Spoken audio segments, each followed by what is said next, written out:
चलिए, जैसा कि प्रॉमिस किए थे हम लोग कि जैसे ही पॉलिटी का कुछ टॉपिक निकलेगा उसका ऑब्जेक्टिव वस्तुनिष्ठ टेस्ट करेंगे। तो टेस्ट सबको लोग ऑफलाइन में बना लिए हैं और ऑनलाइन वाले उम्मीद करते हैं कि आप लोग ये पीडीएफ निकाल लेंगे। अगर आपको पीडीएफ अभी तक नहीं मिला होगा तो study point Patna Telegram group है, वहाँ से जाकर पीडीएफ ले लेंगे, उसका जीरोक्स निकाल के बना लेंगे और हमारे साथ डिस्कशन में जुड़ जाएंगे। अगला टेस्ट का शेड्यूल कब होगा, कब टेस्ट होगा, सारा इन्फॉर्मेशन आपको टेलीग्राम ग्रुप में ही मैसेज मिलेगा। स्टडी पॉइंट पटना आप इंस्टॉल करके जुड़ सकते हैं। और दूसरी बात है कि study point Patna YouTube channel भी है हमारा, आप जैसा कि जान रहे हैं, तो चैनल पर सब्सक्राइब कर लेंगे और लाइक बटन दबा देंगे। हो सकता है आपका एक सब्सक्राइब हमारे लिए 10 रुपये का कारण बने। आप सब्सक्राइब करिएगा, दूसरे लोग के पास जाएगा, यूट्यूब सपोर्ट करेगा तो पैसा बहुत ज़्यादा मिलेगा, और पैसा मिलेगा तो अपना एनर्जी लगा करके और वेस्ट करेंगे। तो कोशिश हमारा यही है कि थोड़ा ज़्यादा लोगों के पास जाए ताकि वायरल हो स्टडी पॉइंट पटना। और जो आप कोर्स देख रहे हैं, ऑब्जेक्टिव भी लेना चाहें तो स्टडी पॉइंट पटना एप्लीकेशन पर अवेलेबल है, डिस्क्रिप्टिव भी लेना चाहें तो भी अवेलेबल है।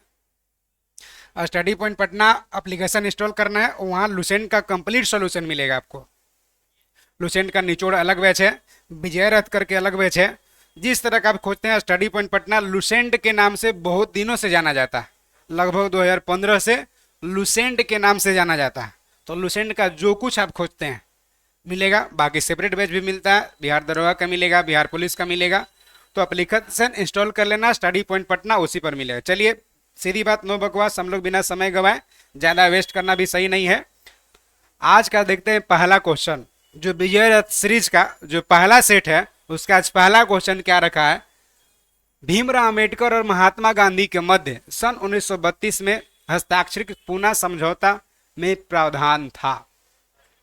याद करिए कि 1932 में रैमजे मैकडोनाल्ड जब गोलमेज सम्मेलन हुआ था, दूसरा, पहला 30, दूसरा 31, तीसरा 32, तो दूसरा गोलमेज सम्मेलन में रैमजे मैकडोनाल्ड कहा था कि हम लोग गांधी जी को बुलाया था कि सभी संप्रदाय के लोग, चाहे दलित हो, मुस्लिम हो, हिंदू हो, सबको मिला के चलेंगे।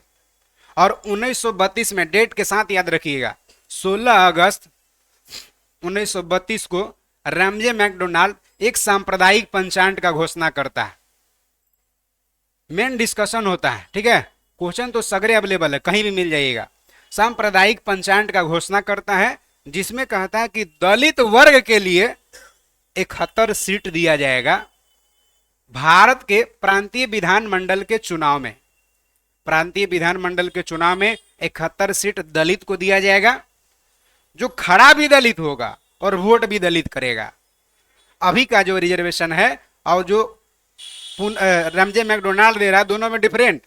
खड़ा भी दलित होगा और वोट भी दलित करेगा। घोषणा कर दिया।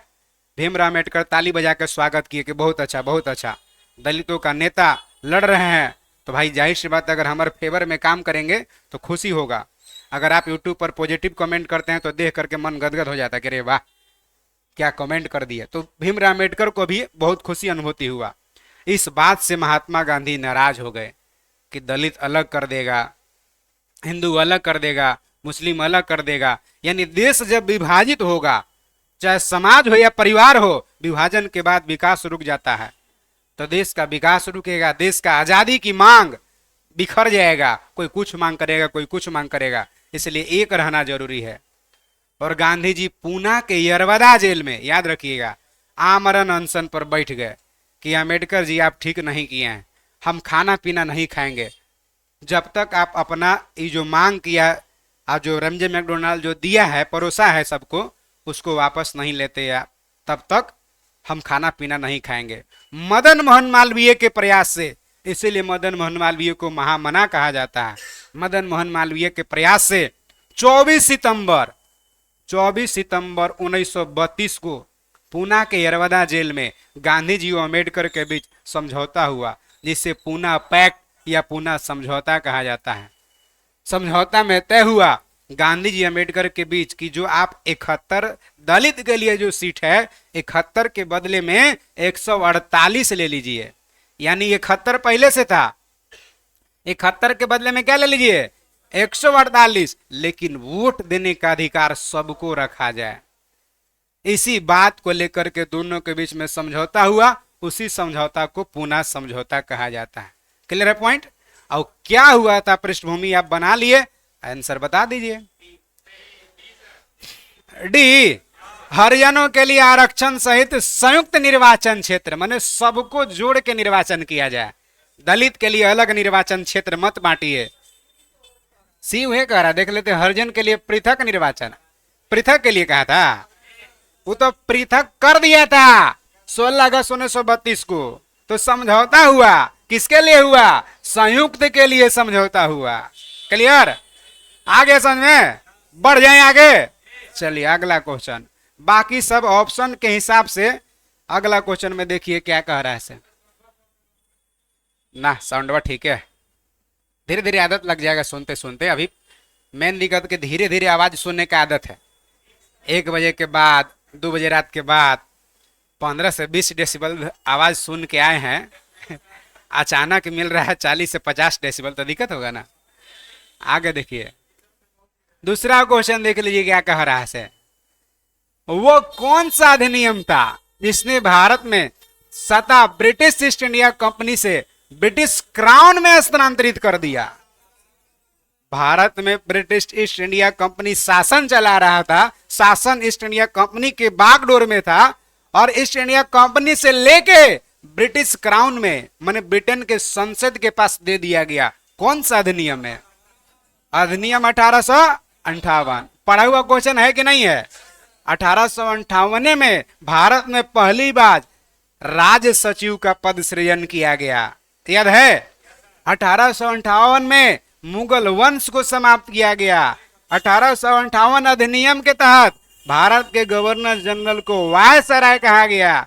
1 नवंबर 1858 को लॉर्ड कैनिंग इलाहाबाद में महारानी विक्टोरिया का घोषणा पत्र पढ़ा था, याद है? कहिए कि सर जी बाकी सब क्यों नहीं बता रहे हैं? तो इसलिए नहीं बता रहे हैं कि बाकी सब पढ़े भी हैं और आगे है भी, तो वही करेंगे। क्लियर? 1858 समझ में आ गया। अंतिम गवर्नर जनरल लॉर्ड कैनिंग, पहला वायसराय लॉर्ड कैनिंग। कौन अधिनियम के तहत बना था? 1858 अधिनियम के तहत। 1858 अधिनियम में महारानी विक्टोरिया बड़े बड़े घोषणा किया था, स्वतंत्रता देंगे, समानता देंगे, आर्थिक स्वतंत्रता देंगे, आर्थिक और सांस्कृतिक स्वतंत्रता देंगे, बड़ा बड़ा घोषणा वादा की थी। क्लियर है? आगे आ जाइए। इसी के तहत भारत के ईस्ट इंडिया कंपनी से पावर लेके किसके पास चला गया था? ब्रिटिश क्राउन, ब्रिटेन संसद के पास। अगला क्वेश्चन देखिए क्या कह रहा। निम्नलिखित में से किस अधिनियम द्वारा भारत के गवर्नर जनरल को अध्यादेश जारी करने का शक्ति दिया गया? बताइए कौन अधिनियम? अधिनियम 1861। पढ़े हैं आप? देखिए, नहीं पढ़े हैं तो पहला जाकर के विजय रथ का वीडियो देखिए, पहले क्लास में क्लियर हो गया होगा। देखिए क्या ऐसे समझा दे रहे हैं। 1861 अधिनियम के तहत भारत में गवर्नर जनरल को अध्यादेश जारी करने का अधिकार मिला। इसका मतलब क्या है सर? ब्रिटेन का संसद जो कानून बना के भेजता था वही भारत में लागू होता था। 1858 अधिनियम से ऐसा प्रावधान था। लेकिन यदि भारत में कोई इमरजेंसी कानून की जरूरत पड़े, तत्कालिक कानून की जरूरत पड़े, अब ब्रिटेन का संसद सत्र में है या नहीं है? ब्रिटेन का संसद सत्र में नहीं है तो कानून बनाएगा कौन? तो आपातकालीन कानून जो यहाँ का गवर्नर जनरल बनाता उसी को अध्यादेश कहा जाता था। आपातकालीन कानून का वैधता 6 महीना तक होता था। 6 माह के भीतर ब्रिटेन का संसद उस विषय से संबंधित कानून अस्थायी बना देता था। क्लियर है? अभी भी भारत में अध्यादेश जारी करने का शक्ति राष्ट्रपति और राज्यपाल के पास है। तो आप बताएंगे कमेंट करके कि राष्ट्रपति का अध्यादेश कौन अनुच्छेद में है? 123 में। और राज्यपाल का अध्यादेश 213 में है कि संसद में सत्र नहीं रहेगा तो राष्ट्रपति अध्यादेश जारी करेगा 123, और राज्य विधानमंडल का सत्र नहीं चलेगा तो राज्यपाल जारी करेगा अध्यादेश। 1861 अधिनियम के तहत भारत में पहली बार उच्च न्यायालय अधिनियम लाया गया, और इसी अधिनियम के तहत कोलकाता, मुंबई, मद्रास, कै गो? 3 गो हाई कोर्ट का स्थापना किया गया 1862 में। Kolkata, Mumbai, Madras, 1862 3 go high court का स्थापना किया गया। क्लियर? कोई दिक्कत? 1861 अधिनियम के तहत पहली बार कौन प्रणाली? विभागीय प्रणाली, जिसको पोर्टफोलियो कहते हैं। पोर्टफोलियो या विभागीय प्रणाली? कौन अधिनियम के तहत? 1861 अधिनियम के तहत। विभागीय प्रणाली पोर्टफोलियो क्या है सर? तो जैसे कोई मार के आपका सिर फोड़ दिया, तो सिर फोड़ दिया तो अंचल में कर्मचारी के पास जाइएगा? थाना में जाइएगा। और जमीन के रसीद कटवाना है तो थाना में जाइएगा? कर्मचारी के पास जाएंगे। तो अलग अलग विभाग अलग अलग काम के लिए विभागीय प्रणाली का शुरुआत, पोर्टफोलियो का शुरुआत अधिनियम 1861। क्लियर है? बाकी सबका चर्चा नहीं करेंगे, आगे देख लीजिए क्या है। यह सिद्धांत कि स्वतंत्र भारत के लिए नए संविधान तैयार करना मुख्यतः खुद भारतीयों की जिम्मेवारी होना चाहिए। स्वतंत्र भारत के लिए नया संविधान बनाना भारतीयों का जिम्मेदारी होना चाहिए। पहली बार किस एक्ट में स्वीकार किया गया? कौन सा एक्ट में स्वीकार किया गया? कौन सा एक्ट में स्वीकार किया गया बताइए? क्रिसमस प्रस्ताव, लिलिथगो प्रस्ताव। किसको में? लिलिथगो। इसको कब हुआ था? 8 अगस्त 1940। हाँ, 8 अगस्त 1940 लिलिथगो का अगस्त प्रस्ताव। इसी को अगस्त प्रस्ताव कहते हैं या लिलिथगो प्रस्ताव कहते हैं। इसी में कहा गया था कि भारतीयों का जिम्मेवारी होना चाहिए। पहली बार कहा गया था कि भारत का जो आजाद भारत हो गया, तो भारत आजाद हो गया तो भारत के लिए संविधान बनाना है, तो भारतीयों का जिम्मेवारी होना चाहिए। लंदन, इंग्लैंड, ब्रिटेन सबका जिम्मेवारी नहीं होना चाहिए। यह बात कहा था लिलिथगो प्रस्ताव या अगस्त प्रस्ताव। कब आया था? 8 अगस्त 1942। ये क्रिस मिशन आया था, क्रिस प्रस्ताव 1942, मार्च 1942 में आया ना, मार्च 1942। और कैबिनेट मिशन 24 मार्च 1946 कैबिनेट मिशन है ना। चलिए आगे देख लीजिए। रेगुलेटरी एक्ट पारित किया गया था कब? 1773 में रेगुलेटरी एक्ट। याद करिए, रेगुलेटरी एक्ट के तहत बंगाल के गवर्नर को बंगाल का गवर्नर जनरल कहा जाने लगा था। बंगाल का पहला गवर्नर रॉबर्ट क्लाइव और बंगाल का पहला गवर्नर जनरल वारन हेस्टिंग्स, और बंगाल का अंतिम गवर्नर भी वारन हेस्टिंग्स। बंगाल के गवर्नर को बंगाल का गवर्नर जनरल कौन अधिनियम के तहत? 1773। कोलकाता में उच्चतम न्यायालय का स्थापना कौन अधिनियम के तहत? उच्चतम न्यायालय का स्थापना कब हुआ? 1774 में। पहला मुख्य न्यायाधीश कौन बने? एलिजा इम्पे बने थे, याद है? और 1773 अधिनियम में पहली बार कहा गया कि कोई भी ईस्ट इंडिया कंपनी के कर्मचारी निजी व्यापार नहीं करेगा। ईस्ट इंडिया कंपनी के कर्मचारी उपहार नहीं लेगा, रिश्वत नहीं लेगा। क्लियर है? अधिनियम पॉइंट क्लियर है? अगर ये सब अधिनियम बारीकी से समझना है तो आप चले जाइए विजय रथ बैच में, यूट्यूब पर से खोज लीजिए पहल का चैप्टर, पहल का लेक्चर, उसी में मिल जाएगा, लेक्चर 1। अगला देखिए क्या कर रहा है। भारत के गवर्नर जनरल को किस एक्ट के द्वारा अपनी समिति के निर्णय को अस्वीकार करने का अधिकार मिला? थोड़ा सा क्वेश्चन लग रहा है टफ टाइप का, क्या ऐसे समझा देते हैं? समझा देंगे तो क्वेश्चन समझ में आ जाएगा। अधिकतर लोग के क्वेश्चन नहीं समझ में आता, लाइकन के माने। अब मैच्योर आदमी के जो 1 साल से पढ़ रहे हैं उनको तो ऐबे करेगा भाई, आप लोग लाइकन थोड़े हैं, आप लोग के सब समझ में आता है। देखिए क्या है, भारत के संसद कोई नियम कानून बना के, जैसे भारत का संसद कानून बनाया हम दो हमारे दो, अब भेजेगा राष्ट्रपति के पास, राष्ट्रपति अनुमोदन करेगा तभी वो कानून बनेगा, है ना।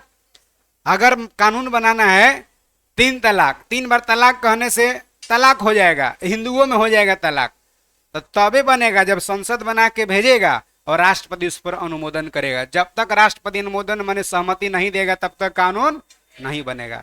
उस समय क्या था, वायसराय गवर्नर जनरल के पास भेजा जाता था। देखिए क्या हो रहा है, कह रहे भारत के गवर्नर जनरल को कौन सा अधिनियम के द्वारा अपनी समिति के निर्णयों को अस्वीकार करने का अधिकार मिला? वायसराय का भी एक समिति होता था। वायसराय समिति में मेंबर हुआ करते थे, कभी 4 मेंबर रहा, कभी 3 मेंबर, कभी 6 मेंबर, मैक्सिमम 3 मेंबर रहा, माने ज्यादातर 3 मेंबर वायसराय समिति में। तो समिति जो निर्णय करती थी उस समिति के निर्णय को अस्वीकार भी कर सकता था कौन? Governor general. कौन अधिनियम है? यह क्वेश्चन का। अब समझ में आ गया? वायसराय के समिति जो निर्णय दिया उस निर्णय को अस्वीकार कर सकता था। पलट सकता था, असहमत हो सकता था। कौन अधिनियम के तहत? क्वेश्चन बहुत स्टैंडर्ड मिल गया, 1786। कोई बात नहीं, सब पढ़े तो ही, नहीं पढ़े तो हो गया ना, हो जाता। आइए आगे, 1786 का अमेंडमेंट एक्ट के तहत स्पष्ट हुआ कि जो वायसराय का समिति निर्णय देगी उस निर्णय को वायसराय अस्वीकार कर सकता है, असहमत हो सकता है ना, यह पलट सकता है, समाप्त कर सकता है। कौन अधिनियम? 1786। क्लियर हुआ पॉइंट? चलिए, पिट्स इंडिया एक्ट पारित किया गया, ये पढ़े आप, 1784। आप इहो पढ़े हैं कि 1784 पिट्स इंडिया एक्ट के तहत भारत में board of directors, board of controllers का स्थापना किया गया था। बोर्ड ऑफ डायरेक्टर्स व्यापारिक मामला जो होता था उसका निपटारा करता था, और बोर्ड ऑफ कंट्रोलर्स राजनीतिक मामला, झगड़ा झंझट का मामला का निपटारा करता था। पॉइंट क्लियर है ना? Pitt's India act 1784। अब 1800 समाप्त कब किया गया पिट्स इंडिया एक्ट 1784 को? 1858 अधिनियम के तहत इसको समाप्त कर दिया गया था। क्लियर है ना? चलिए आगे आ जाइए। सम्राज्ञी विक्टोरिया, वही महारानी विक्टोरिया की बात कर रहा। देखिए क्या कहता है इसे। करा सम्राज्ञी विक्टोरिया 1858 के घोषणा में भारतीयों को बहुत सी चीजें दिए थे, बहुत सी चीजें दिए जाने का आश्वासन दिया था, घोषणा किया था। कहा था कि आर्थिक समानता देंगे, राजनीतिक स्वतंत्रता समानता देंगे और सांस्कृतिक समानता देंगे। बड़ी बड़े बड़े घोषणा किया था, की थी महारानी विक्टोरिया। कौन निम्न में से आश्वासनों में से कौन ब्रिटिश शासन ने पूरा किया? मोदी जी आकर के जब चुनाव होगा तो बड़े बड़े भाषण देंगे, बाढ़ राहत पैकेज बिहार वासियों को भाइयों बहनों दिया जाएगा। जो जो बड़े बड़े वादा किए वो वाला कौन वादा पूरा किए, ये क्वेश्चन कह रहा है ना। महारानी विक्टोरिया बड़े बड़े वादा की 1858 में, कौन वाला वादा वो पूरा की, ये क्वेश्चन कह रहा कि देशी हड़पने की नीति को समाप्त कर दिया गया। नहीं, 1848 में जो हड़प नीति डलहौजी लाया वो समाप्त नहीं हुआ। रजवाड़े की यथा स्थिति बनाए रखेगी। जब रजवाड़ा इसी बने रहेंगे तो फिर आप कहे करेंगे महारानी। भारतीयों के सामाजिक धार्मिक विश्वास में हस्तक्षेप नहीं करेंगे। डी, भारतीयों के सामाजिक धार्मिक विश्वास में कोई हस्तक्षेप नहीं होगा। भारत के सामाजिक धार्मिक में कोई हस्तक्षेप नहीं किया अधिनियम 1858। क्लियर? जो जैसे था बनल रह गया। अब क्यों नहीं? तो डर हो गया 1857 के क्रांति में चर्बी वाला कारतूस के वजह से अंग्रेज को उखाड़ फेंकने का कसम खा लिया था लोग, क्योंकि डर हो गया था भारतीयों को कि अंग्रेज भारत के धार्मिक में हस्तक्षेप कर रही है। कि जो चर्बी वाला कारतूस बन रहा है एनफील्ड राइफल में, वो गाय के सुअर के चर्बी से बन रहा है। और गाय सुअर के चर्बी से बन रहा है तो गाय का चर्बी मुंह से नहीं नोच सकता है हिंदू, और सुअर के चर्बी नहीं नोच सकता मुस्लिम। इसीलिए लोग 1857 के क्रांति में पुरजोर से बिगुल बजा दिए थे कि नहीं नोचेंगे। तो आश्वासन दिया था, महारानी विक्टोरिया दी थी कि भारतीयों के सामाजिक और धार्मिक गतिविधि में कोई हस्तक्षेप नहीं करेंगे। अगर कर देती तो दोबारा फिर छोड़ता सब, तो इसीलिए उसको पूरा भी की, कोई भी हस्तक्षेप नहीं की। समझ में आ गया बात? क्वेश्चन का पैटर्न आ गया ना क्लियर? हस्तक्षेप नहीं करेंगे, वादा की 1858 में। आप लोग शांत हो जाइए 1857 के क्रांति वाले लोग, कि धार्मिक सामाजिक में कोई हस्तक्षेप नहीं करेंगे, और फिर नहीं की, वादा पूरा की। कल हुआ वही आंसर। मैंने इतिहास टाइप का क्वेश्चन ले लिया इसको। मार्ले मिंटो सुधार का उद्देश्य क्या? देखिए, मार्ले मिंटो सुधार का उद्देश्य क्या था? आप ही तो पढ़वे ना किए हैं जी। मार्ले मिंटो सुधार पृथक निर्वाचन प्रणाली है। कब लाया था? 1909 में। अंग्रेज का जितना भी अधिनियम बना था सबसे कम समय तक कौन चला था? 1909, है ना। लॉर्ड मार्ले मिंटो, ध्यान रखिए उस समय भारत में लॉर्ड था मिंटो और भारत का राज्य सचिव था मार्ले, इसीलिए नाम पड़ गया मार्ले मिंटो सुधार। लॉर्ड मिंटो को सांप्रदायिक निर्वाचन का जनक कहते हैं। 1909 में सांप्रदायिकता के आधार पर निर्वाचन यानी सांप्रदायिकता को लीगल बना दिया गया था। क्लियर हुआ? चलिए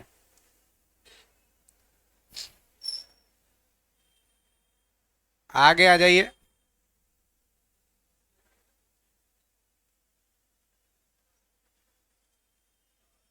हो गया ना ये क्वेश्चन 10 का? 9 हो गया ना? आ जाइए 10। मार्ले मिंटो सुधार बिल किस वर्ष पारित किया गया? 1909। कोई दिक्कत है? चलिए, मुसलमान के लिए अतिरिक्त निर्वाचक मंडल वह क्वेश्चन है कब? पार्लियामेंट सुधार 1909। दिक्कत है इसमें? नहीं है। 1909 के इंडियन काउंसिल एक्ट में किस बात की व्यवस्था की गई थी बताइए? सांप्रदायिक प्रतिनिधित्व था ना? आंसर क्या हो जाएगा? B for ball. सांप्रदायिक प्रतिनिधित्व की बात करता है। ये द्वैध शासन प्रणाली जो है ना, प्रांत में द्वैध शासन प्रणाली और केंद्र में द्वैध शासन प्रणाली अलग बात है। केंद्र में द्वैध शासन प्रणाली लाया गया था कौन अधिनियम? 1935 अधिनियम के तहत लाया गया था। और प्रांत में द्वैध शासन प्रणाली 1919 के तहत लाया गया था। संघीय व्यवस्था 1935 और प्रांतीय व्यवस्था नहीं जरूरी है। मॉन्टेगू चेम्सफोर्ड सुधार अधिनियम प्रावधान का सार क्या था? पहली बार मॉन्टेगू चेम्सफोर्ड सुधार अधिनियम कब बना था? 1919 में बना था। कब बना था? 1919 में बना था। मॉन्टेगू चेम्सफोर्ड सुधार अधिनियम बना 1919 में, है ना? 1919 में उस समय governor general viceroy Lord Chelmsford था, इसीलिए इसका नाम पड़ गया क्या? चेम्सफोर्ड सुधार अधिनियम। क्लियर? समझ में आ रहा बात? अब देखिए इसमें क्या क्या हुआ था से समझ जाइए। 1919 अधिनियम में महिला को वोट देने का अधिकार मिला। 1919 अधिनियम के तहत प्रांत में द्वैध शासन लाया गया, स्थापित किया गया। 1919 अधिनियम के तहत केंद्र में द्विसदनवाद, याद रखिए, द्विसदनीय केंद्र में द्विसदनीय माने कि लोकसभा राज्यसभा दो सदन, और प्रांत में क्या? द्वैध शासन। द्वैध शासन माने प्रांत में द्वैध शासन और केंद्र में द्विसदनीय विधायिका का स्थापना कौन अधिनियम के तहत? 1919 अधिनियम के तहत। समझ में आ रहा?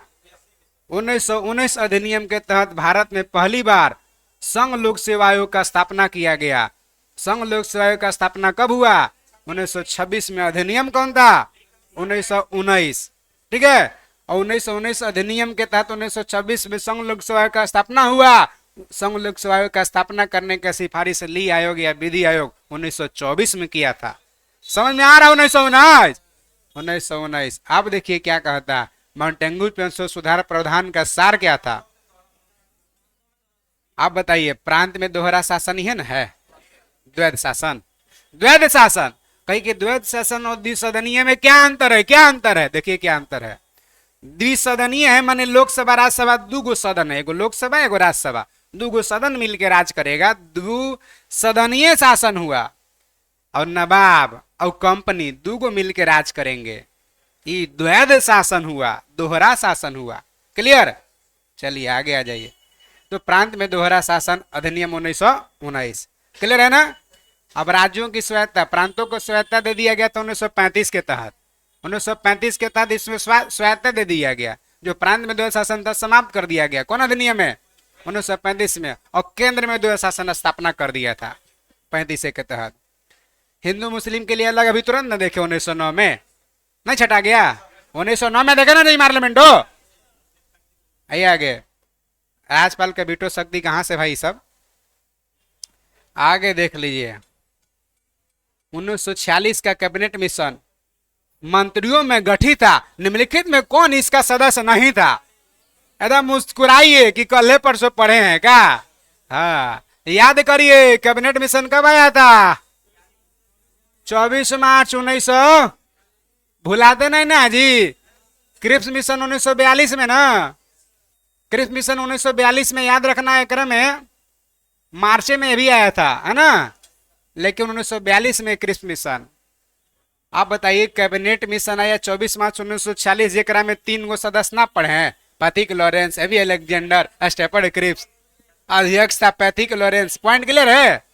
तब आंसर हो जाएगा ए फॉर एप्पल। अच्छा, अध्यक्ष नहीं पूछा है। कौन नहीं था? एमरी हो जाएगा। हमको लगा अध्यक्ष पूछ दिया। कैबिनेट मिशन का अध्यक्ष कौन है? क्लियर है? कैबिनेट मिशन का अध्यक्ष पूछता तो पैथिक लॉरेंस होता। आइए, कैबिनेट मिशन योजना के तहत ही तो भारत में संविधान सभा का स्थापना किया गया है। और उस समय कौन था? कैबिनेट मिशन आया गया तो वायसराय बेबेल। आइए आगे। कौन था बताइए? बेबेल। कैबिनेट मिशन योजना के विषय में कौन सा सही नहीं है? एक मतलब 3 गो सही होगा, ये ना, चेक कर लीजिए, याद करिए। प्रांतीय समूहीकरण, भारतीय वाला अंतरिम मंत्रिमंडल, पाकिस्तान का स्वीकृति। अरे भाई, पाकिस्तान का स्वीकृति जो हुआ है ना, माउंटबेटन योजना, माउंटबेटन योजना के तहत भारत में बंटवारा हुआ और पाकिस्तान जो भारत आजादी हुआ, स्वतंत्रता अधिनियम 3 जून 1947 माउंटबेटन योजना के तहत पाकिस्तान अधिराज, भारत अधिराज अलग किया गया। बाकी प्रांतीय सामूहिकरण, सब प्रांत को मिलाने की बात। भारतीय सदस्य वाला अंतरिम मंत्रिमंडल, याद करिए 2 सितंबर 1946 के अंतरिम मंत्रिमंडल का गठन हुआ, कैबिनेट मिशन आधारित। संविधान निर्माण, ये तो एकदम पूरी हिट लाइट है, नहीं एकदम हाईलाइट है ये। संविधान निर्माण हुआ कैबिनेट मिशन योजना के तहत, कैबिनेट मिशन योजना के तहत। आंसर हो जाएगा C4 कैट। क्लियर है? भारत का संविधान लागू होने तक, आजादी हो गया, भारत के संविधान लागू होने तक, स्वतंत्रता के बाद शासन किसके अंतर्गत चलाया गया? अधिनियम 1935, याद है? हाँ, 1935 अधिनियम के बारे में आप पढ़ चुके हैं, कोई बात नहीं है। अगला पॉइंट में देख लीजिए। भारतीयों को 1947 में सार्वभौमिक सत्ता सौंपने की योजना किस नाम से जानी गई है? बताइए। माउंटबेटन योजना कब? 3 जून 1947। अब देखिए, बेबेल प्लान, बेबेल योजना, बेबेल बेबेल बेबेल, बताइए। 14 जून 1945 शिमला में सम्मेलन हुआ था 1945, और शिमला में समझौता हुआ था 1972। सभी राजनीतिक दलों का सम्मेलन था शिमला 1945, जो बेबेल प्लान, बेबेल ही बुलाया था शिमला में सम्मेलन। ठीक है, यही सर्वदलीय सम्मेलन था। और मुस्लिम लीग कह रहा था कि हम भारत में जो बातचीत करने के लिए मुस्लिम लीग के मेंबर होगा वो हम तय करेंगे, मुस्लिम लीग तय करेगा कि कौन कौन होगा। और कांग्रेस कह रहा था कि नहीं, मुस्लिम लीग के सदस्य को हम लोग तय करेंगे। मुस्लिम लीग अड़ गया, अड़ियल रुख की वजह से शिमला सम्मेलन असफल हो गया था। माउंटबेटन समझिएगा। डूरंड योजना ये हुआ था 12 नवंबर 1893। अब वर्तमान में डूरंड रेखा जो है पाकिस्तान और अफगानिस्तान के बीच है। मार्ले मिंटो तो जानबे करते, 1909 का अधिनियम था, इतना देर से चर्चा किए हैं। कौन सुमेलित नहीं है कह रहा? मार्ले मिंटो सांप्रदायिक प्रतिनिधि नहीं है, सही है ना? सांप्रदायिक के आधार पर भारत सरकार अधिनियम 1935, याद करिए। प्रांतों को स्वायत्ता दिया गया, स्वशासन, ठीक है। कैबिनेट मिशन, संविधान सभा का गठन, ठीक है। साइमन कमीशन के तहत भारत का विभाजन। साइमन कमीशन गठन हुआ 1927 में, आगमन हुआ 1928 में, रिपोर्ट दिया 1930 में। इसमें 7 सदस्य थे, 7 के 7 अंग्रेज थे, इसलिए व्हाइट मैन कमीशन कहा गया। ये आया था 1919 के अधिनियम का परीक्षा करने। कौन अधिनियम के?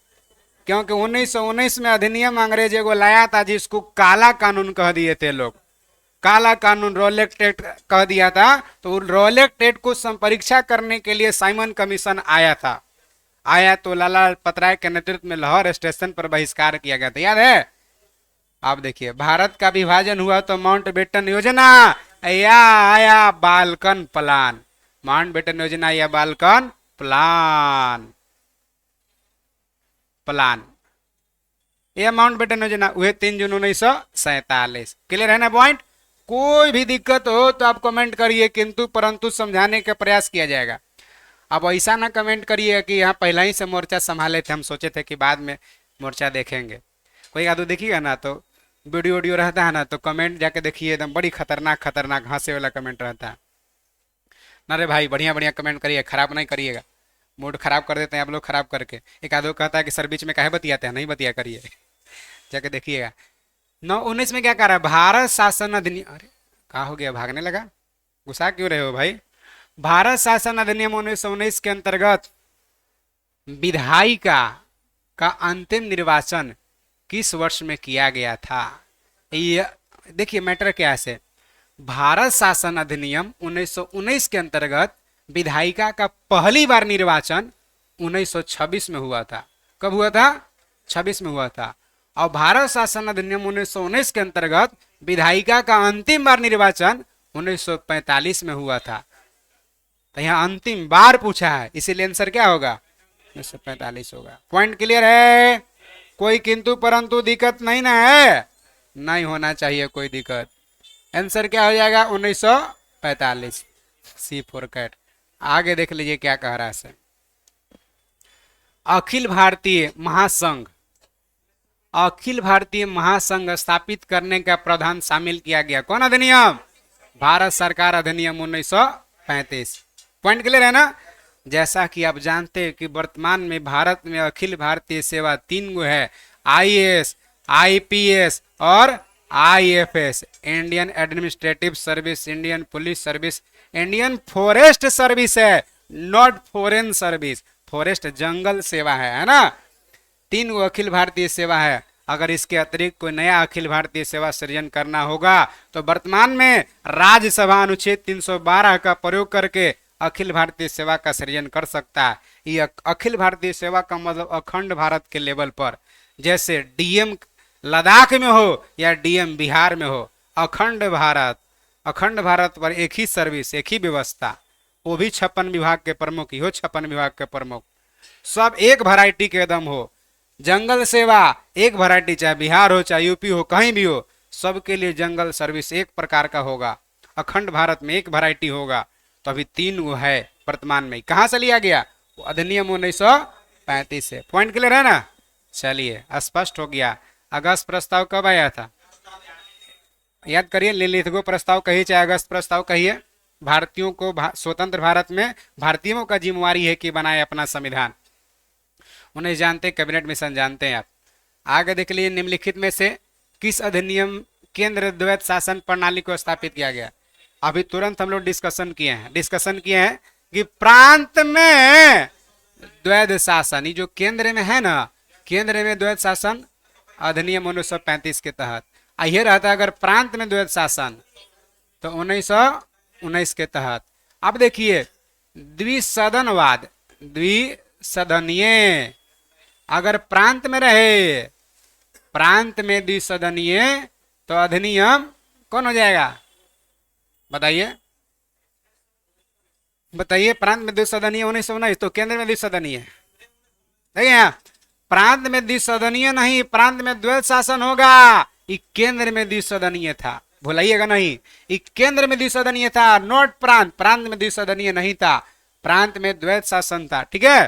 तो केंद्र में द्विसदनीय विधायिका अधिनियम 1919 के तहत। क्लियर? और समाप्त किया 1935 के तहत। क्लियर? चलिए, अब प्रांतों में द्वैध शासन का जनक है लियोनस कार्टियस। बीपीएससी पूछ चुका है। लियोनस, खाली लियोनस याद रखिए न पकड़ा जाएगा। लियोनस कार्टियस प्रांत में द्वैध शासन का जनक कहा जाता है। 60वां से 62वां बीपीएससी के पीटी का क्वेश्चन पूछा हुआ। आगे देखिए, बाकी सब चर्चा करेंगे। संघीय प्रणाली का पहला प्रयास, अभी चर्चा किया ना, संघीय प्रणाली 1935। ध्यान रखिए, भारत में पहली बार संघीय न्यायालय की स्थापना। बताइए, भारत में पहली बार संघीय न्यायालय की स्थापना कब? संघीय न्यायालय की स्थापना अगर अधिनियम एक्ट की बात करें तो 1935। कब? 1935। लेकिन स्थापित कब हुआ? 1937 में। संघीय न्यायालय की बात करता है ना? अब उसे संघवाद की बात करें तो कहां से लिया गया है? कनाडा से लिया गया। संघवाद उसको कहते हैं जहां सरकार कम से कम 2 गो मिलकर शासन करे, जैसे केंद्र सरकार, राज्य सरकार। आगे आ जाइए। प्रांतीय स्वायत्तता शुरू करने के लिए भारत की ब्रिटिश सरकार द्वारा कौन सा अधिनियम पारित किया गया? याद करिए, प्रांत में जो द्वैध शासन था उसको समाप्त किया गया, यानी प्रांतों को स्वायत्तता दिया गया। कौन अधिनियम में? 1935 में। वही कह रहा, प्रांतीय स्वायत्तता शुरू करने के लिए भारत की ब्रिटिश सरकार द्वारा कौन सा अधिनियम पारित किया गया? प्रांतों को स्वायत्तता दिया गया 1935। क्लियर है? चलिए, इहो वाला पढ़ लेंगे आगे कि बजट पर बहस करने का शक्ति मिला। नहीं पढ़े हैं? पढ़ेंगे हम लोग। नहीं पढ़े तो टोटल पढ़ लीजिए जाके लेक्चर 1 में जाके विजय रथ में। भारत में सचिव का पद किसके द्वारा निर्मित किया गया? भारत में राज्य सचिव का पद, स्टेट सेक्रेटरी का पद अधिनियम 1858। याद करिए, पढ़े, आज ही डिस्कशन हुआ है। महारानी विक्टोरिया घोषणा की थी 1 नवंबर 1858 को। इलाहाबाद में लॉर्ड कैनिंग पढ़ा था कि राष्ट्रपति राज्य सचिव का पद सृजन किया गया, और जो राज्य सचिव का पद था इस सीधे ब्रिटिश सरकार के प्रति वफादार होता था। भारत में क्या होगा, इन्फॉर्म डायरेक्ट ब्रिटिश सरकार को करेगा। जैसे मान के चलिए हम लोग दूत बना के भेजते हैं ना कि बांग्लादेश में भारत का एगो राजदूत है, वैसी मान के चलिए राज्य सचिव था कि भारत में क्या हो रहा है, कब क्या होगा नहीं होगा, सारा चीज इन्फॉर्म ब्रिटिश सरकार को करता था। कौन? राज्य सचिव। कौन अधिनियम के तहत बना था? 1858। पॉइंट क्लियर है ना? आगे आ जाइए। किस भारत सरकार अधिनियम के तहत पहली बार विधायिका में कुछ निर्वाचित प्रतिनिधि की मंजूरी दिया गया था? गलत बात, गलत बात, 1909। हाँ, किस भारत सरकार अधिनियम के तहत पहली बार विधायिका में, नया क्वेश्चन है, पहली बार विधायिका में कुछ निर्वाचित प्रतिनिधि को मंजूरी दिया गया? 1909। निर्वाचित प्रतिनिधि को मंजूरी दिया गया 1909 अधिनियम में ना। निर्वाचित प्रतिनिधि को, माने कहने का मतलब है भारत सरकार अधिनियम के तहत पहली बार विधायिका में, विधायिका समझ रहे हैं, विधायिका नियम कानून जो, देखिए आप तीन गो चीज समझिए, कार्यपालिका, न्यायपालिका,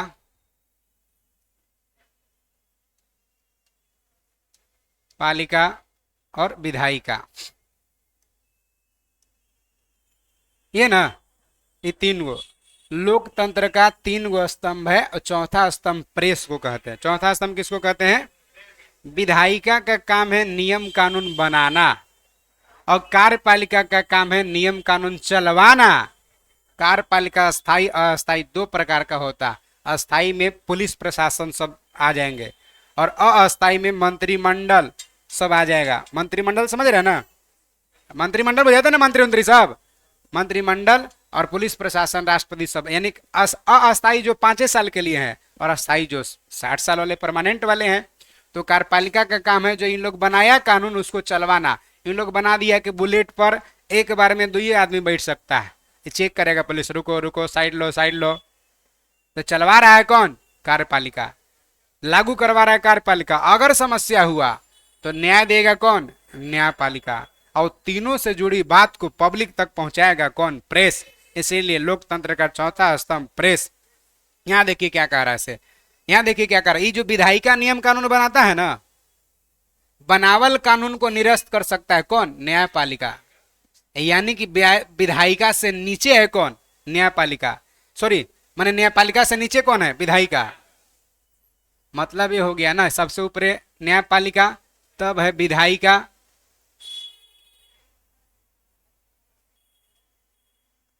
तब है कार्यपालिका। इस सीक्वेंस के असर से समझा दे रहे हैं। नियम कानून बनाएगा विधायिका, लागू पालन करवाएगा कार्यपालिका, कोई दिक्कत हुआ तो न्याय दिलाएगा न्यायपालिका। अगर मंत्री कोई गलती करता है लोकसभा में, हटा दिया जाएगा। किसके द्वारा हटा दिया गया? विधायिका के द्वारा। यानी कार्यपालिका किसके अधीन काम करता है? विधायिका के अधीन। और विधायिका अगर गलती कानून बनाता है तो न्यायपालिका हटा देगा। यानी न्यायपालिका के अधीन रह के कौन काम करता है? विधायिका। इस कार्यपालिका में पुलिस प्रशासन मंत्रिमंडल सब आएंगे, और विधायिका में संसद विधानमंडल आ जाएंगे, और न्यायपालिका में सुप्रीम कोर्ट हाई कोर्ट सब आ जाएगा। ठीक है, ये समझ में आ रहा है? अब देखिए यहाँ क्वेश्चन क्या कह रहा है। भारत सरकार अधिनियम के तहत पहली बार विधायिका में, माने नियम कानून बनाने में, कुछ निर्वाचित प्रतिनिधि को मंजूरी दिया। पहले निर्वाचित नहीं, जो नियम कानून बनाना है ना, डायरेक्ट बनल बनावा लाएगा ब्रिटेन से, बिना निर्वाचित तय करिए फलाना फलाना आदमी रहेगा, कानून बनाएगा, बन जाता था। लेकिन पहली बार निर्वाचित जो इलेक्शन से जीता है वैसे प्रतिनिधि को शामिल किया गया। कह रहा है कौन अधिनियम? अधिनियम 1909। समझ में आया कितना डीप क्वेश्चन है? चलिए आगे आ जाइए, क्या कह रहा है। भारत शासन अधिनियम, लग रहा कोई मिचाई से छौंक दिया धर के। भारत शासन अधिनियम 1935 के द्वारा स्थापित संघ में अवशिष्ट शक्तियां किसके पास? याद करिए, याद करिए, गवर्नर जनरल के पास। वहां वायसराय आप लिख के पढ़े थे ना, वायसराय। कहने का मतलब आप जैसा कि जानते हैं कि अधिनियम 1935 में संघ सूची, राज्य सूची, समवर्ती सूची, तीन वो था। संघ सूची पर कानून केंद्रीय विधायिका बनाता था, और राज्य सूची पर राज्य विधायिका बनाता था, और समवर्ती पर दोनों, ये ना। लेकिन अगर तीनों सूची के अतिरिक्त कोई नया विषय आ जाए, उसको अवशिष्ट सूची कहते थे। उस पर कानून बनाने का अधिकार किसको होता था? वायसराय के पास होता था। अभी सेम वही कॉन्सेप्ट है। संघ सूची पर संसद बनाएगी, राज्य सूची पर राज्य का विधानमंडल कानून बनाएगा, और समवर्ती सूची में दोनों कोई कानून बनाएगा। लेकिन अगर एक विषय है तो संघ वाला बनावल कानून वैल्यू होगा, यही ना, है ना। संघ वाला कानून वैल्यू होगा, और तीनों में से कोई में अगर जो विषय नहीं है, कोई नया अवशिष्ट विषय आ गया, उस पर कानून अभी संसद बनाती है। लेकिन उस समय कौन बनाता था? Viceroy, governor general. Point clear? चलिए, किस अधिनियम को मॉन्टेगू चेम्सफोर्ड सुधार के नाम से जानते हैं? क्योंकि उस समय मॉन्टेगू चेम्सफोर्ड उस समय गवर्नर जनरल था, इसलिए कह दिया मॉन्टेगू चेम्सफोर्ड सुधार अधिनियम। पढ़ चुके हैं 1919 के बारे में आप। आगे देख लीजिए क्या कह रहा है। यूनाइटेड किंगडम की संसद का एक अधिनियम है जो 1947 ब्रिटिश भारत को भारत और पाकिस्तान दो नए स्वतंत्र उपनिवेश विभाजित किया गया। कौन अधिनियम के तहत? तो भारतीय स्वतंत्रता अधिनियम 1947 के तहत भारत को आजादी मिला है, याद रखिएगा, है ना। आंसर हो जाएगा डी फॉर डॉग। पिट्सनी एक्ट तो जानते हैं आप, रोलेक्ट एक्ट भी जानते हैं, सरकार, भारत सरकार अधिनियम जानते हैं। आइए आगे। डॉट डॉट पिट्सनी act British East India company के वाणिज्यिक और राजनीतिक कामों के बीच अंतर, याद करिए, अभी पढ़ रहे हैं ना। 1784। आंसर हो जाएगा डी फॉर डॉग। कोई दिक्कत तो नहीं ना है? चलिए आगे आ जाइए, कोई दिक्कत नहीं है।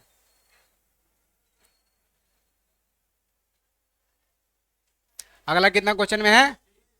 30 में। देखिए क्या कह रहा है इसे।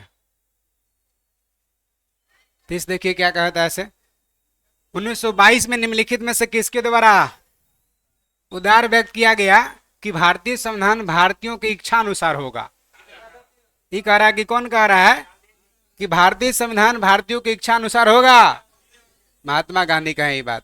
भारतीय का संविधान भारतीयों की इच्छा अनुसार है, स्टेटमेंट है। आगे आ जाइए। हाँ, महात्मा गांधी कहे थे। 1924 में किसके द्वारा ब्रिटिश सरकार से यह मांग किया गया कि भारतीय संविधान के निर्माण के लिए संविधान सभा का गठन किया जाए? मोतीलाल नेहरू, एम.एन. राय किसके, जल्दी बताइए। मोतीलाल नेहरू। स्वराज पार्टी का क्या थे? सचिव, अध्यक्ष थे चित्तरंजन दास, मांग किए थे। क्लियर? 24 ही करिए, 34 को 24 ही बनाइएगा, वहां मिस्टेक हो गया होगा। आगे देखिएगा। संविधान सभा के विचार का औपचारिक रूप से प्रतिपादन किसके द्वारा?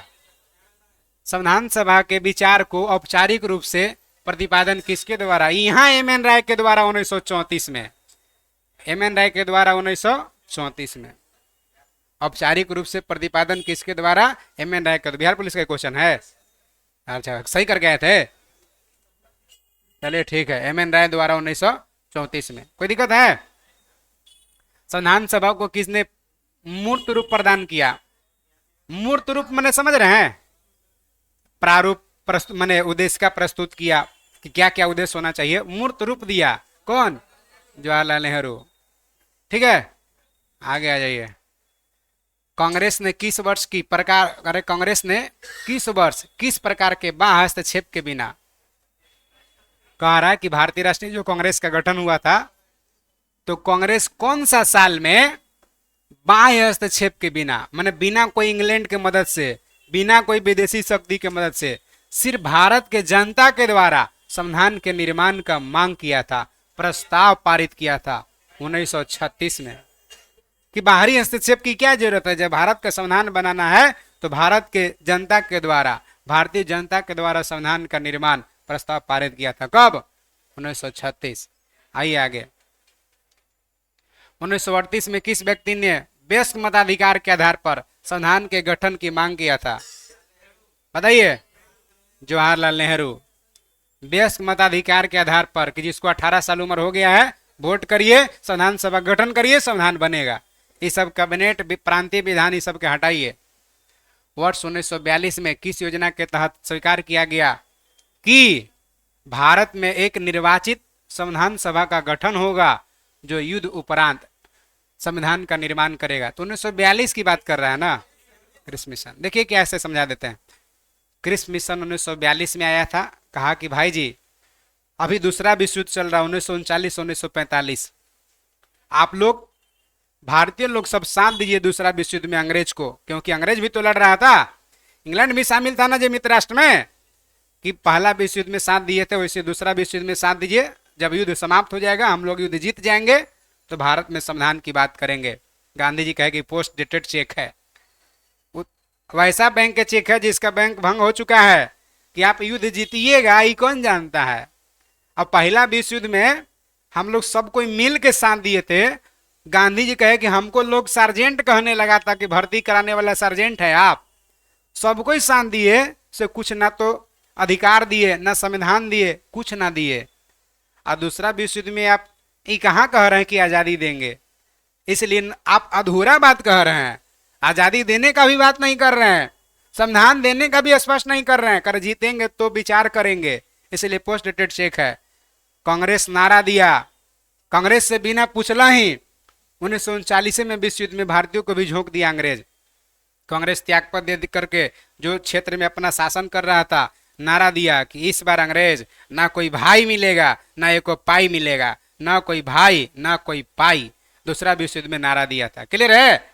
तो किस प्रस्ताव के तहत कहा था ये बतिया, कि भाई ऐसा करिए कि विश्व युद्ध होने दीजिए, संविधान का निर्माण करेंगे। कौन प्रस्ताव में कहा था?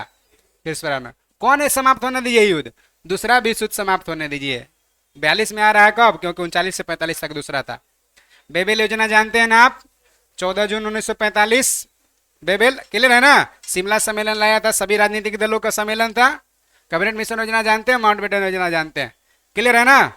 संविधान सभा के गठन की मांग सबसे पहले 1895 में किसके द्वारा प्रस्तुत किया गया था?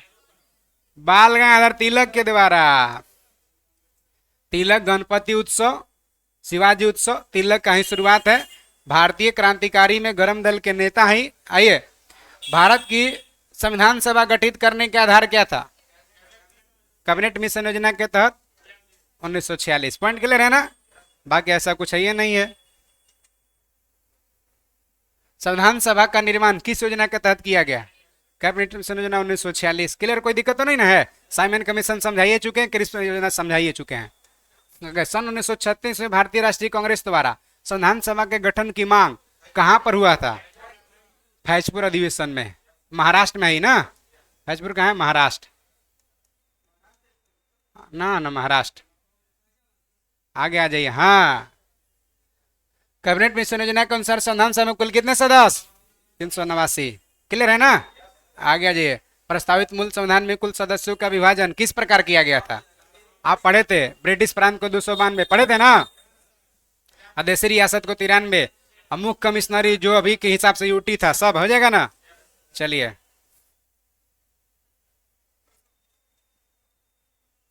फेज 1 है, अभी फेज 2 मिलेगा।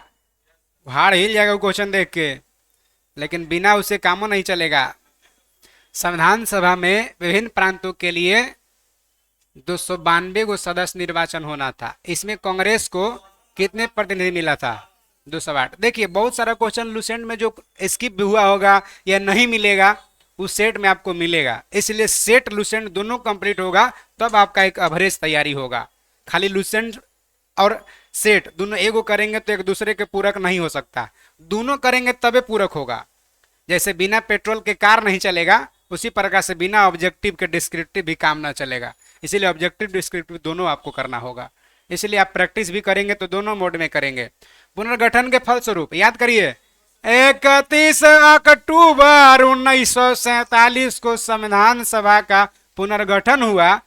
संविधान सभा में सदस्यों की संख्या कितना रह गया? 299। हाँ, आइए आगे। संविधान सभा पुनर्गठन में देशी रियासत के लिए कितने प्रतिनिधि? पुनर्गठन के बाद 70। पुनर्गठित संविधान सभा में विभिन्न प्रांत के लिए कितने प्रतिनिधि? प्रांत के लिए 229। कैबिनेट मिशन योजना के अंतर्गत संविधान निर्मात्री परिषद में प्रत्येक प्रांत की आवंटित सदस्य संख्या निर्धारित करने के लिए एक प्रतिनिधि कितनी जनसंख्या का अनुपात में होगा? 10 लाख। एकदम धुआं धुआं हो जा रहा, उड़ जा रहा है ना? आइए आगे।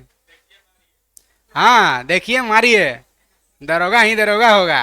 कह रहा है, संविधान सभा के सदस्यों को निम्न में से किसने प्रत्यक्ष रूप से निर्वाचित किया? आप बताइए। कह रहे संविधान सभा के सदस्यों को किसने प्रत्यक्ष रूप से, माने कौन डायरेक्ट वोट दिया है? प्रांतीय विधानसभा। संघीय कहां दिया था?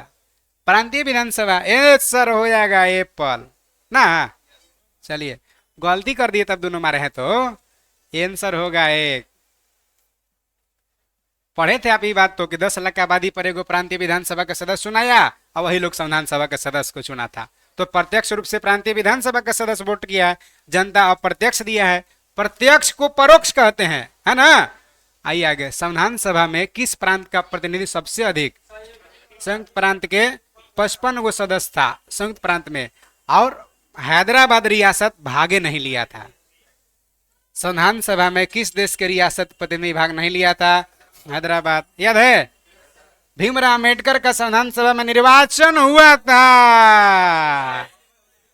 प्रेसिडेंसी में बंबई लेना है और राज्य में चंपारण बंगाल लेना था, लेकिन उस समय पूर्वी बंगाल हुआ कर, संयुक्त बंगाल था। ये अभी के हिसाब से बंगाल नहीं। अगर राज्य पूछेगा तो आपको करना पश्चिम बंगाल, राज्य कहेगा तो अब। लेकिन बंबई प्रेसिडेंसी के रहने वाले थे, है ना। बंबई प्रेसिडेंसी आंसर करेगा। राज्य पूछता तो महाराष्ट्र राज्य नहीं करते, क्या करते? पश्चिम बंगाल करते। राज्य पूछेगा तो पश्चिम बंगाल, राज्य नहीं क्लियर है। बंबई प्रेसिडेंसी करके चल बढ़िए। मुस्लिम लीग किस कारण संविधान का बहिष्कार किया? क्यों मुस्लिम लीग बहिष्कार किया था बताइए? पाकिस्तान के लिए अलग संविधान चाहता था, यही ना। संविधान सभा चाहता था। पॉइंट क्लियर है, कोई दिक्कत तो नहीं ना है। चलिए आगे आ जाइए। संविधान सभा का चुनाव किस आधार पर हुआ था बताइए? वर्गीय मताधिकार। याद करिए 3 प्रकार के वर्ग था, नहीं था? मुस्लिम, सिख और जनरल था ना। तो वर्गीय आधार पर आंसर क्या हो जाएगा? D for dog. संविधान सभा के सदस्य प्रतिनिधि थे जनता द्वारा अप्रत्यक्ष प्रत्यक्ष। 10 लाख आबादी पर एगो प्रांतीय विधानसभा को चुने, उन लोग संविधान सभा के सदस्य को चुना था। पढ़ा हुआ है। भारतीय संविधान के सदस्य प्रतिनिधि थे बताइए तो?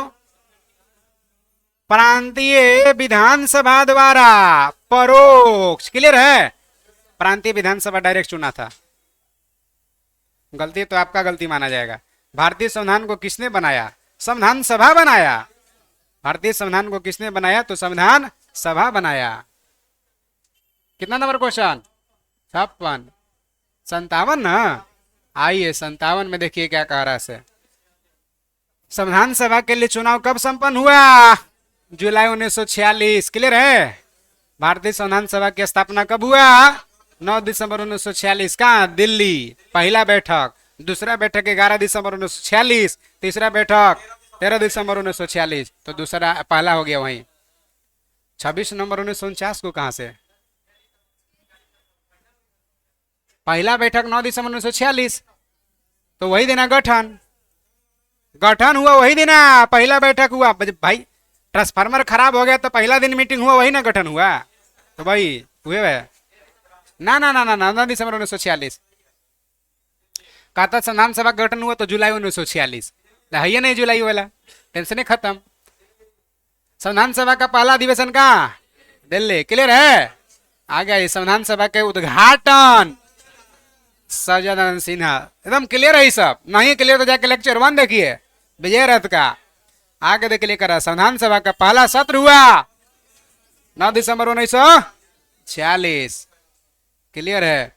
संविधान सभा के अस्थायी अध्यक्ष सज्जनानंद सिन्हा। चर्चा किए थे हम लोग, चर्चा किए थे। उद्घाटन अस्थायी दोनों रहे सज्जनानंद सिन्हा। संविधान सभा का अस्थायी परमानेंट राजेंद्र प्रसाद। कब?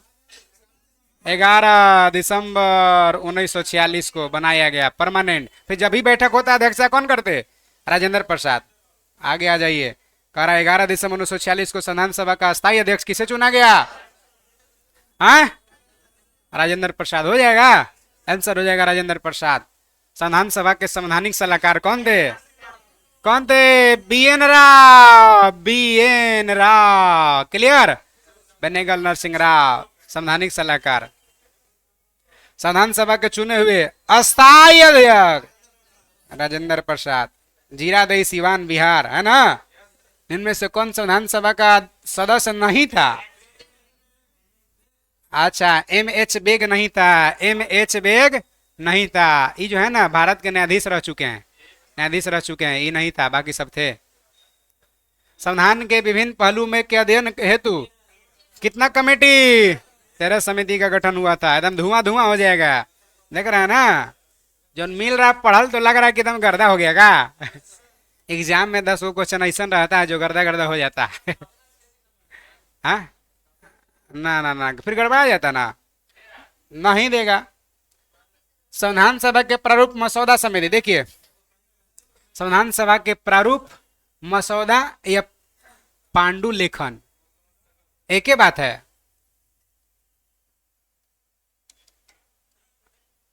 संविधान सभा के प्रारूप समिति, मसौदा समिति या पांडुलेखन समिति, तीनों एक ही बात है। नियुक्ति कब किया गया? 29 अगस्त 1947। बना लीजिए, किसी के पास गलती होगा तो। 29 अगस्त 1947। कोई बात नहीं, जान गए ना जी। तब अब अपना रिपोर्ट कब दिया था? 21 फरवरी 1948 रिपोर्ट दिया था। सदस्यों की संख्या कितनी थी? 7। जेकरा में अध्यक्ष कौन थे? भीमराव अम्बेडकर। भारतीय संविधान सभा की प्रारूप समिति के अध्यक्ष भीमराव अम्बेडकर। संविधान सभा के प्रारूप समिति में सदस्य 7। अगर कहेगा अध्यक्ष के अतिरिक्त सदस्य की संख्या तो 6। आइए आगे, इनमें से कौन भारतीय संविधान की प्रारूप समिति के सदस्य नहीं थे? राजेंद्र प्रसाद नहीं थे। देखिए, गोपाला स्वामी अयंगार एगो, भीमराव अम्बेडकर 2 अलादि कृष्ण स्वामी 3 है ना, और के एम मुंशी, हाँ हाँ 3 बी एल मितर, क्या हो गया, और डीपी खेतान,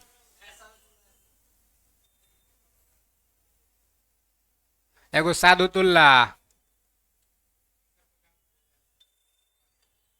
हो गया। तो 1 2 3 4 5 6 7, क्लियर है। आ जाइए। हाँ, अरे भाई ये बना है कि नहीं, लोग बना है, डीपी खेतन नहीं है? हाँ तो आखिर बना ना, तो आखिर माधव राव दे चाहे मित्र दे, फिर 8 ना हो जाएगा, तो कैसे करिएगा? करेंगे, ठीक है। 3 4 और 3 7, यही। अगला पॉइंट देख लीजिए क्या कह रहा है इसे। हाँ, करानिन में से कौन प्रारूप समिति का सदस्य नहीं था? बताइए, अभी तुरंत देखें हम लोग। जवाहरलाल नेहरू नहीं होगा। आगे, संविधान की प्रारूप समिति के समक्ष प्रस्तावना कौन रखा था? संविधान के प्रारूप समिति के समक्ष प्रस्तावना का प्रस्ताव किसने रखा था? देखिए यहाँ, अगर कहेगा प्रारूप समिति का प्रस्ताव किसने रखा, पहली बार बी.एन. राव, बाद में जवाहरलाल नेहरू, तो स्वीकार किया गया जवाहरलाल नेहरू वाला, इसीलिए जवाहरलाल नेहरू आंसर करेंगे। संविधान सभा की प्रारूप समिति के समक्ष प्रस्तावना कौन प्रस्तुत किया? जवाहरलाल नेहरू करेंगे, ठीक है। आगे आ जाइए। और कब? 13 दिसंबर 1946। स्वीकृति कब? 22 जनवरी 1947। स्वीकृति संविधान सभा में सभी निर्णय के आधार पर लिए गए थे। कोई भी निर्णय कैसे लिया गया है? सहमति से, समायोजन से, सब कोई के सहमति से वोटिंग कर करके और सब शामिल कर करके। संविधान सभा में उद्देश्य प्रस्ताव किसने प्रस्तुत किया? जवाहरलाल नेहरू। C4 cat. भारतीय संविधान सभा की संघीय समिति, याद करिए कौन? जवाहरलाल नेहरू। अध्यक्ष संघीय समिति का अध्यक्ष जवाहरलाल नेहरू। भारतीय संविधान को अपनाया गया किसके द्वारा? संविधान सभा के द्वारा। आगे, भारत को एक संविधान देने का प्रस्ताव पारित कब किया? पारित पूछ रहा है ना, 22 जनवरी 1947। 22 जनवरी 1947। 13 दिसंबर 1946 को पेश हुआ और 22 जनवरी 1947 को स्वीकृति मिला। तो वही कह रहा है, भारत के एक संविधान देने का प्रस्ताव कब पारित किया गया? 22 जनवरी 1947, वही स्वीकृति हुआ। आगे आ जाइए। संविधान निर्मात्री सभा में राष्ट्र ध्वज संबंधी तदर्थ समिति के अध्यक्ष कौन थे? राजेंद्र प्रसाद हो जाएंगे, है ना।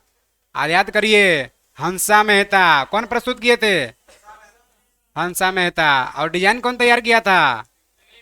वेंकैया, पिंगवी वेंकैया राष्ट्रीय ध्वज का डिजाइन तैयार किया था।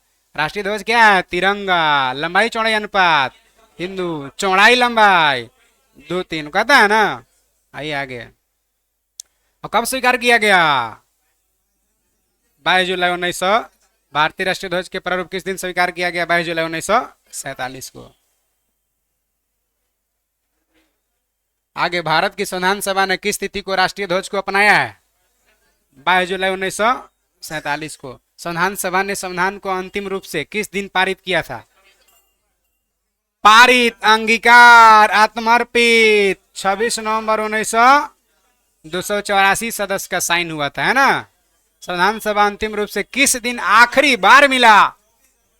संविधान सभा का पूर्ण रूप से लागू 26 जनवरी 1950 को। संविधान को अंगीकार किया गया, पारित किया गया, आत्मर्पित किया गया, सब 26 नवंबर 1949 होगा।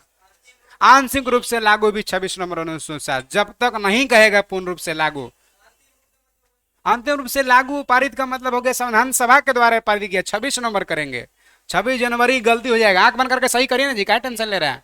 संविधान सभा संविधान को अंतिम रूप से किस दिन पारित किया? आप जहां पढ़े थे उसी जगह पारित, अंगीकार, आत्मर्पित, आंशिक सब चीज था 26 नवंबर 1949 को। उस दिन हम लोग क्लियर किए थे।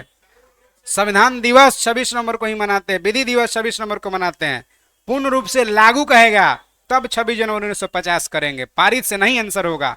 पारित मैंने सब कोई सहमति दे दिया, पारित कर दिए, जाइए, लेकिन लागू नहीं हुआ है। सब मीटिंग में तय कर दिया कि 200 रुपए घरे घरे चंदा होगा, जाइए, याद है, लेकिन तहसीलाया नहीं है। तो पूर्ण रूप से 26 जनवरी 1950 जब तक नहीं कहेगा तब तक नहीं होगा। क्लियर है। संविधान सभा अंतिम रूप से किस दिन आखिरी बार मिली? यानी अंतिम बैठक 24 जनवरी 1900। उसके बाद संविधान सभा के सदस्य सब कोई अपन घरे घरे अंतिम बार, यानी कि चला होगा फेयरवेल पार्टी। कब? संविधान सभा के कितने उपस्थित सदस्य संविधान पर हस्ताक्षर किए थे? वही 26 नवंबर 1949 के दिन है। कै गो? 284 गो। क्लियर है। चर्चा किए थे कि बाकी लोग लुंगी झाड़ के चल दिए याद है। आइए आगे। आंसर है 284 तो बी ना, बी। आगे आ जाइए। संविधान सभा द्वारा अंतिम रूप से पारित संविधान में कुल कितने अनुच्छेद और अनुसूचियां? 395 अनुच्छेद और 8 अनुसूची। अभी कितना अनुच्छेद है? 395 ये है। अभी अनुसूची कितना है? 12 है। भाग अभी कितना है? 22 है। खंड सहित अनुच्छेद 450 से अधिक, और खंड सहित भाग 25 है ना। खंड जब तक नहीं कहे तब तक, भाग कहे तो 22 होगा। संपूर्ण भारतीय संविधान निर्माण में संविधान सभा को कितना समय?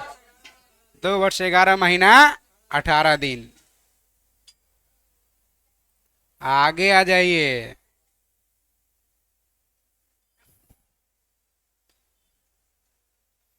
बहुत सारा क्वेश्चन ऐसा लग रहा हो कि देखते हो फटाक से आंसर मार दिएगा। हाँ, लग रहा है कि एकदम आत्मकथा घरे की बात कह रहे हैं। और कुछ कुछ क्वेश्चन लग रहा हो कि क्या कह रहा है। एग्जामों में इसने रहता है, एग्जाम में सब क्वेश्चन नहीं टप रहता है, कुछ क्वेश्चन हल्का भी रहता है और कुछ क्वेश्चन थोड़ा सा कठिन टाइप के लगता है कि कहना क्या चाहते हो, पते नहीं चलता है। नहीं, आगे आइए। हाँ, तो गड़बड़ा जाता है मूड ना। हाँ, आइए आगे। यानी 1 से 10 तक हल्का मिलना चाहिए। एग्जामिनर से बात करना पड़ेगा कि एग्जाम के दिन 1 से 10 तक हल्का दिया करिएगा। ये किस दिन से संविधान सभा का अंतरकालीन संसद माने आंतरिक संसद का काम करना शुरू हो गया? 26 जनवरी 1950। संसद का जब तक आम चुनाव नहीं हुआ तब तक, यानी 51-52 में पहला आम चुनाव हुआ, संसद का गठन हुआ, तब तक संविधान सभा ही आंतरिक संसद का काम किया। आंतरिक संसद के काम करते हुए राजेंद्र बाबू को राष्ट्रपति बनाया। संविधान के आंतरिक संसद काम करते हुए राष्ट्रमंडल की सदस्यता सत्यापित किया था, याद है। जिस संविधान सभा द्वारा भारत के संविधान का अधिनियम अधिनियमित किया गया उसके सदस्य कौन थे? करा जिस संविधान सभा के द्वारा भारत के संविधान का अधिनियमन किया गया उसके सदस्य कौन थे? बताइए। विभिन्न प्रांतों के विधानसभा के द्वारा नामित नहीं, माने अधिनियमित आत्मर्पित जो साइन किए वो सब कहां से लाए थे? विभिन्न प्रांतों के विधानसभा के द्वारा नामित। क्लियर है? कह रहा है कि जिस संविधान सभा द्वारा भारत के संविधान का अधिनियमन किया गया, भारत के संविधान जो अधिनियमित किए उसके सदस्य कौन थे? तो विभिन्न प्रांत के विधानसभा के नामित मेंबर थे। उसको चुना कौन था? तो सब प्रत्यक्ष रूप से जनता चुना था उसको, लेकिन यहाँ कौन थे कह रहा है। आंसर आ गया, जाइए अगला पॉइंट में देख लीजिए क्या कर रहा है। अच्छा, विभिन्न प्रांतों के विधानसभा द्वारा नामित लोगों द्वारा सीधे निर्वाचित। तो विभिन्न प्रांतों के विधानसभा द्वारा नामित होकर के आए थे, नॉमिनेट होकर के कि चुनाव करके आए थे। ओहो, देखिए क्या करा जिस संविधान सभा द्वारा भारत के संविधान का अधिनियमित किया गया, माने जो संविधान सभा के सदस्य जो अधिनियमित किए थे उसके सदस्यों को किसके द्वारा नामित किया गया था? बताइए किसके द्वारा? इसका सी करवाए हैं तब ठीक है। आइए आगे, अगला क्वेश्चन। भारत के लिए संविधान सभा की रचना हेतु संविधान सभा का विचार निम्नलिखित में से। अब बताइए। स्वराज पार्टी हम 34 कहीं करवाए थे, ये ना 24 बनाइए उसको और 24 सही करिए। क्यों? क्योंकि 34 में एम एन राय पार्टिकुलर और यहाँ एम एन राय, तो 24 ठीक है। आगे आ जाइए। अगला क्वेश्चन में क्या कर रहा है? भारतीय संविधान सभा के प्रथम दिन के अधिवेशन अध्यक्षता कौन किया था? सजिदानंद सिन्हा। डी फॉर डॉग हो जाएगा। उद्घाटन कहिए। जवाहरलाल नेहरू ने भारत की संविधान सभा के किस बैठक में उद्देश्य का प्रस्ताव रखा था? तो 11 दिसंबर 1946 को दूसरा हुआ था, 13 दिसंबर 1946 को तीसरा हुआ था। आंसर क्या हो जाएगा? B for ball. निम्न कथन में से कौन सा एक सही है पूछ रहा है, चेक करिए, चेक कर लीजिए क्या कह रहा है। 1946 में प्रांतीय सभा द्वारा भारत के संविधान का सभा चुना गया था, तो प्रांतीय सभा द्वारा संविधान चुना गया। यहाँ कह रहा है कौन सा एक सही है, गलत बात। जवाहरलाल नेहरू, एम एन जीना, सरदार पटेल संविधान सभा के सदस्य थे। हाँ बिल्कुल, नेहरू जी थे, जीना थे, सरदार पटेल थे, संविधान सभा के सदस्य थे। बिल्कुल सही आंसर बी फॉर बॉल। बहिष्कार किया ना, सदस्य तो था ही पहले। आगे देख लीजिए। भारत के संविधान के बाकी सब गलती क्यों हो गया समझिएगा। पहला अधिवेशन हुआ था 47 में, गलत है। 26 जनवरी 50 को अंगीकार किया गया, 26 नवंबर 1949 को किया गया, तो ये सब गलत है। भारत के संविधान का निर्माता किसे माना जाता है? निर्माता, शिल्पकार किसको? भीमराव अम्बेडकर। आगे आ जाइए। संविधान पांडुलेखन समिति, पांडुलेखन समझ रहे हैं? वही प्रारूप या मसौदा समिति। कौन सदस्य नहीं था? जवाहरलाल नेहरू सदस्य नहीं थे। क्लियर है ना? ए के अय्यर है। आगे, भारत का संविधान लागू हुआ कब? 26 जनवरी 1950। आंशिक कह देता तो 26 नवंबर 1949 होता, जब आंशिक कहता तब, है ना। उस दिन अब 15 होगा, अनुच्छेद लागू हुआ था 26 नवंबर 1949 को, पूरी तरह से 26 जनवरी 1950। भारतीय संविधान सभा महिला सदस्य की संख्या 15 थी। इनमें से किसने संविधान सभा में यह कहा था कि 26 जनवरी 1950 को भारत अंतर विरोधों के जीवन काल में प्रविष्ट कर रहा है? अम्बेडकर जी का स्टेटमेंट है। भीमराव अम्बेडकर कह दिए थे संविधान लागू हो गया भाई, बहुत सारा विरोध होगा, क्योंकि पहले से कुछ और व्यवस्था था, अब कुछ और होने जा रहा है। भारत के राष्ट्रीय चिन्ह के किस दिन अपनाया गया? 26 जनवरी 1950। गान गीत 24 जनवरी। देखिए क्या करा है, भारत का राष्ट्रीय चिन्ह क्या है? अशोक स्तंभ। अशोक चक्र के शीर्ष भाग को लिया गया, जेकरा में 4 गो सिंह है। 26 जनवरी 1950 को अपनाया, लेकिन राष्ट्रगान और राष्ट्रगीत 24 जनवरी 1950। आगे आ जाइए। निम्नलिखित में से कौन 1946 में मद्रास, हालांकि क्वेश्चन नहीं पूछना चाहिए था, निर्वाचन क्षेत्र से संविधान सभा के सदस्य बने थे? अमो स्वामीनाथन। कोई दिक्कत? अब इसका थोड़ा सा हम लोग चर्चा कर लेते हैं कि 100 क्वेश्चन टोटल हम लोग बनाए हैं, इसमें लगभग कितना नंबर आपका सही होगा, तो आपका तैयारी बेहतर है। यदि आपको 60 नंबर से लेकर के 70 नंबर तक भी आता है तो तैयारी आपका एवरेज ठीक है। अब अगर 70 पार करते हैं तो समझिए आप क्रीम है। आपका जीएस में रिजल्ट इस साल खास करके ऐसा टॉपिक में कोई नहीं रोकेगा।